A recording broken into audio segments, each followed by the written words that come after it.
Working in ministry over the years, I've heard a lot of leaders refer to my church, my members, my program, or whatever it may be. And it's so critical that we realize that it's not about us. It's bigger than us. It's about God. And we should always make sure that it is God who gets the glory. It doesn't matter that you know how well I know the Bible or how saved I am or all of the good things I may or may not have done. My job is to make sure that you know that Jesus saves and God gets the glory. I'm Valante Maria. Thank you so much for tuning in to the Sunday School Renaissance. As always, if you like the content, if you're enjoying it, if you're getting anything out of it, please share it so somebody else can, study the word with us. And also, if you have not done so, subscribe. I did get feedback from one of the viewers telling me to post my videos earlier. And I used to do that. So this week I am posting earlier, and I hope that helps you prepare for your Sunday school lessons. If you're a teacher, superintendent, or even if you're a student, just to give you some background, a little context before you actually go to Sunday school. This week's subject is Jesus glorifies God. And this week we're moving to the book of St. John. At this point, the Jewish people sought to kill Jesus, so he went to Galilee because it was not time for him to die yet. And I want to stop right there and talk about that for a minute, because Jesus didn't do anything to merit them killing him. He didn't hurt anybody. He didn't break any laws. He didn't take anything from anybody, but they wanted to kill him simply because he was out there, he was helping people, and he preached a doctrine that kind of showed up some of the other people. So Jesus was somewhat of a disruptor in that day. And that's something that's still common today. If you don't follow the proper religious protocols, or if you don't, you challenge the status quo, you will face opposition. But you can't let that stop you. You have to have a strategy and a plan to continue to represent God and his righteousness no matter what, even if there is opposition within the church. So that's something that we see that Jesus mastered throughout his ministry. So he was in Galilee, and the Feast of the Tabernacles, that time came around for the Jews, the Feast of the Tabernacles. So they were all going there because this was a big religious feast. Jesus let everybody go ahead without him and gave the impression that he was not going to be there. And then it says he secretly went. And when he got there, they were talking about him and they were looking for him. And some people thought he was a good man, and some people thought he was a deceiver. And they were just he was the topic of discussion.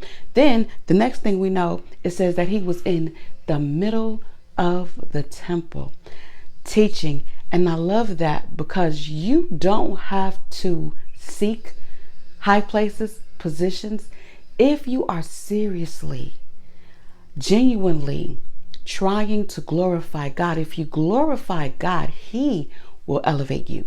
And if God elevates you, you cannot be brought down. I'm going to say that again. If you glorify God, God will elevate you. And so that's what we see. Jesus was in the middle of the temple and he began to teach. And it says they were astounded at the way that he was teaching, because they said, how was he teaching like this when he's not learned? Now, Jesus was not one of the members of the Sanhedrin Council. He was not a Pharisee where he did all of this. And I thought about that because it's kind of like that today. People will judge you by where you went to school, who your pastor is, who you sat under, and all of those things make you a good preacher or a good teacher. But Jesus told them, he said, listen, my doctrine is not from me, of me, or about me. I am preaching the doctrine of the one that sent me. And that is such a powerful example for us. We don't have to seek out opportunities, but when the opportunity presents itself, we better represent God and represent him right, to the point that people are shocked and astonished with the authority by which we speak. Because here's the thing, your authority comes from God.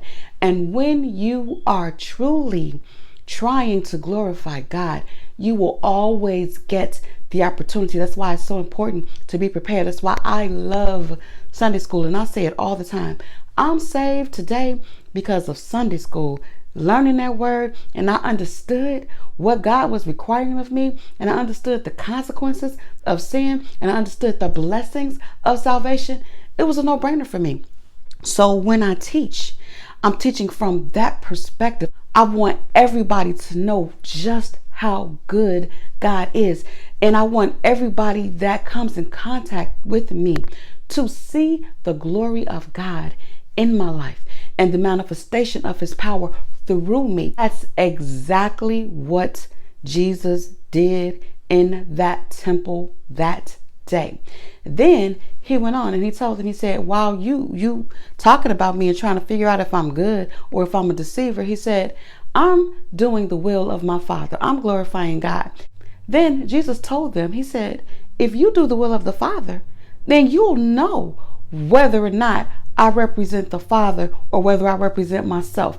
And that was a very powerful statement. And that's something that I really want us to be mindful of as modern day Christians, because the Bible speaks of having itchy ears. And if we're in church and somebody gets up and they says something that does not align with the will of God, the church shouldn't just go up, in praise when something is not accurate or something does not glorify God.